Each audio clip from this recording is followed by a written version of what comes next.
जैसे कि अब हम लोग क्लास 10th के इतिहास का चैप्टर नंबर 3 पढ़ रहे हैं और पिछले वीडियो में हम लोगों ने बात किया था कि महात्मा गांधी जी ने असहयोग आंदोलन को वापस क्यों लिया था। देखिए, असहयोग आंदोलन को वापस लेने का दो कारण था। पहला कारण था चोरी चोरा जो थाना में जो हत्याकांड हुआ था, पहला कारण ये था।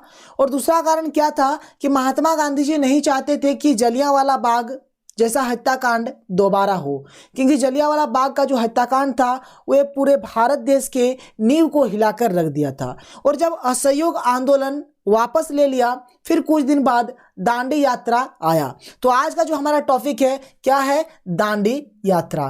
देखिए, दांडी यात्रा को कहीं कहीं पर दांडी यात्रा भी लिखा हुआ रहता है, तो दांडी लिखिए दांडी लिखिए, दोनों का मतलब एक ही है, ठीक है। और दांडी यात्रा को हम लोग क्या बोलते हैं, नमक यात्रा भी बोलते हैं। क्या बोलते हैं, इसी को हम लोग क्या बोलते हैं, नमक यात्रा भी बोलते हैं। इसका देखिए और एक नाम है, इसका और एक क्या नाम है, दांडी मार्च भी इसको बोलते हैं। क्या बोलते हैं, दांडी मार्च। इसको क्या बोलेंगे, दांडी मार्च। इसको दांडी मार्च भी बोला जाता है, या फिर इसको हम क्या बोल सकते हैं, दांडी मार्च भी बोल सकते हैं, दांडी मार्च, ठीक है। तो इस प्रकार से ये सब नाम को आप याद रखिएगा ताकि एग्जाम में कोई भी परेशानी ना हो, आप आसानी से हर चीज को समझ सकते हैं।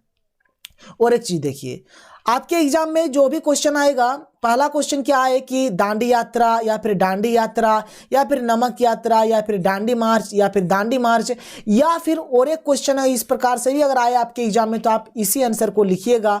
क्या है, नमक यात्रा की चर्चा करते हुए स्पष्ट करें कि यहाँ उपनिवेशवाद के खिलाफ प्रतिरोध का एक असरदार प्रतीक था। इस चीज को आपको जो भी है क्वेश्चन, इसका भी आंसर आपका यही है, ठीक है। यानी ये दो क्वेश्चन जो भी हो, ये रहे ये रहे ये रहे या फिर इनमें से कोई रहे, ठीक है, तो आंसर क्या होने वाला है, सेम होने वाला है। और एक चीज आप याद रखिए, जैसे ही दांडी यात्रा खत्म होता है, जैसे ही दांडी यात्रा खत्म होगा, सविनय अवज्ञा आंदोलन आ जाएगा। क्या आएगा, सविनय अवज्ञा आंदोलन। और सविनय अवज्ञा आंदोलन को हम लोग आगे पढ़ेंगे। तो चलिए हम लोग स्टार्ट करते हैं आज का लेक्चर, यानी कि दांडी यात्रा। तो देखिए, इसका उत्तर बहुत ही सिंपल सा उत्तर है और बहुत ही इंपॉर्टेंट क्वेश्चन है।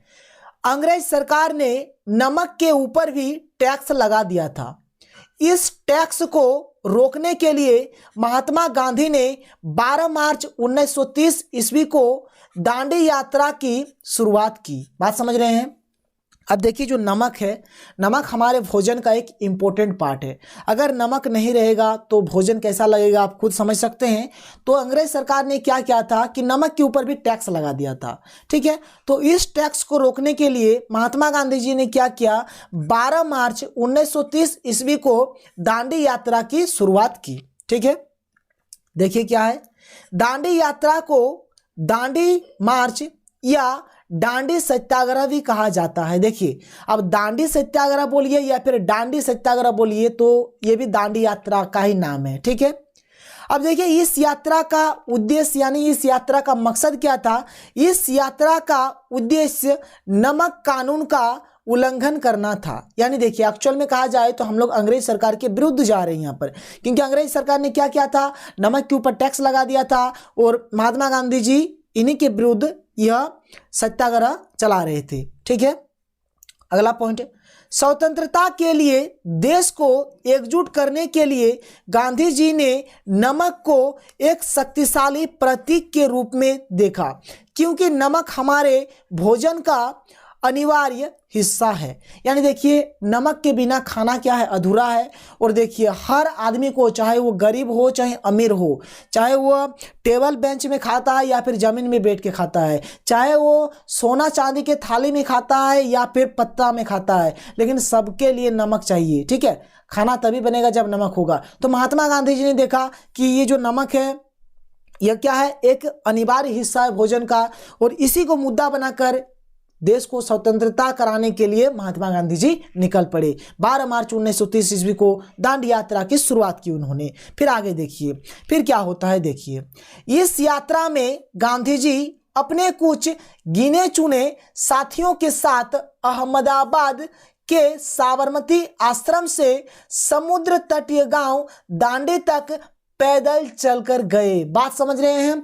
इसका नाम दांडी यात्रा इसीलिए रखा गया क्योंकि महात्मा गांधी जी कहां से स्टार्ट किए थे चलना, साबरमती आश्रम से चलना स्टार्ट किए थे और कहां तक पहुंचे थे, दांडी तक। और यह यात्रा महात्मा गांधी जी ने पैदल चला था।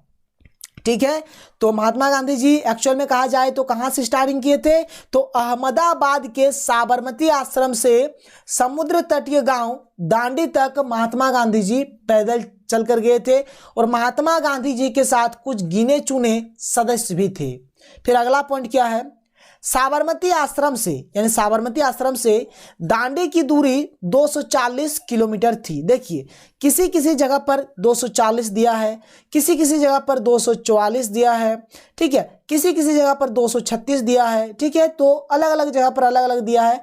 तो मैंने बहुत जगह पर देखा जो कॉमन किया था 240 था, इसीलिए मैंने यहाँ पर 240 लिखा। इससे आपको घबराने की कोई बात नहीं है, कोई दिक्कत नहीं है, आप 240 लिखिए, सही ही हो जाएगा। ठीक है, तो साबरमती आश्रम से दांडी की दूरी 240 किलोमीटर थी, जिसे गांधी जी ने पैदल 24 दिनों में पूरा किया। और ये जो महात्मा गांधी जी जो दांडी यात्रा शुरुआत किए थे, ये महात्मा गांधी जी साबरमती आश्रम से दांडी की दूरी पैदल चलकर गए और साबरमती आश्रम से दांडी की जो दूरी थी ये 240 किलोमीटर थी और महात्मा गांधी ने इसे पैदल 24 दिनों में पूरा किया। फिर आगे देखिए, हर पड़ाव में ब्रिटिश सरकार के खिलाफ नारेबाजी होती रही। यानी हर जगह पर क्या होने लगा, ब्रिटिश सरकार के खिलाफ नारेबाजी होने लगा, जिससे राष्ट्रीय भावनाएं और उत्तेजित होती गई।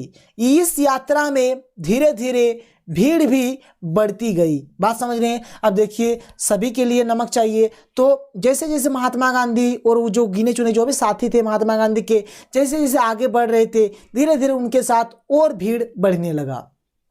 ठीक है, फिर अगला पॉइंट देखिए, जैसे ही 6 अप्रैल 1930 ईस्वी को समुद्र के पानी से नमक बनाया गया, सबको यह पता चल गया कि ब्रिटिश सरकार के विरुद्ध सविनय अवज्ञा आंदोलन का बिगुल बज चुका है।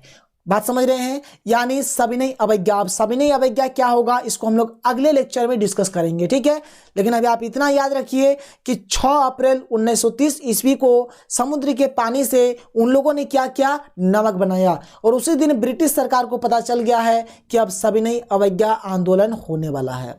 सविनय अवज्ञा को हम लोग नागरिक अवज्ञा भी बोलते हैं। सविनय अवज्ञा को क्या बोलते हैं, नागरिक अवज्ञा आंदोलन भी बोलते हैं, नागरिक अवज्ञा आंदोलन भी बोलते हैं। इसको आप याद रखिएगा, नागरिक अवज्ञा आंदोलन। ठीक है, तो ये कहानी था दांडी यात्रा का। ठीक है, अगर ये वीडियो पसंद आया है तो आप हमारे चैनल दियास क्लासेस को सब्सक्राइब कर लें और बेल के आइकन को भी प्रेस कर लें ताकि आपको हर वीडियो की नोटिफिकेशन सबसे पहले प्राप्त हो सके। और आप कमेंट बॉक्स पर बताना ना भूलें कि यह वीडियो आपको कैसा लगा है। ठीक है, तो ये हमारा वीडियो था दांडी यात्रा का। दांडी यात्रा का इतना सारा नाम है, कुछ भी क्वेश्चन आए आपको आंसर लिखना है। तो हमारा जो अगला लेक्चर होने वाला है किस पर होने वाला है, सविनय अवज्ञा पर होने वाला है कि सविनय अवज्ञा क्या है क्या नहीं है, हर चीज को देखने वाले हैं। तो चलिए आज के लिए इतना ही। Thank you, bye bye, take care.